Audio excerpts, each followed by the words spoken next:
Confession time.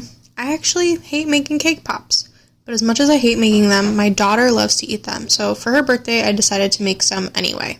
For those of you who don't know, cake pops are made by first baking a cake, and then you knead that cake, just the cake, I mean you might add a little bit of frosting or something, but mostly just the cake, until it turns into like a Play-Doh or a clay consistency.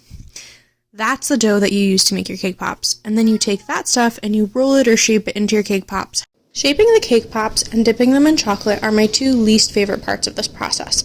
I feel like I can never get the balls exactly perfectly round, which always ends up bothering me. So for these cake pops, I decided to use this mold, which is really an ice cube tray that I found on Amazon.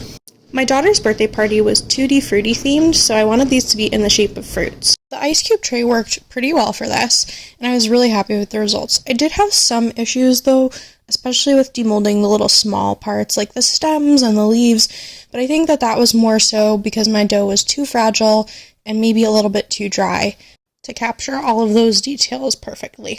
Most of those issues aren't even visible in the final cake pops anyway, because you lose a lot of the definition when you coat them in that thick layer of chocolate on the outside. I actually froze these cake pops before I put their sticks in, which in retrospect I think was a mistake, because I think they dried out a little bit, and I ended up having some that cracked, especially once I dipped them in that chocolate. Because these were for my daughter and not for an order, it wasn't such a big deal that I had a few casualties, and overall, I'm really happy with them.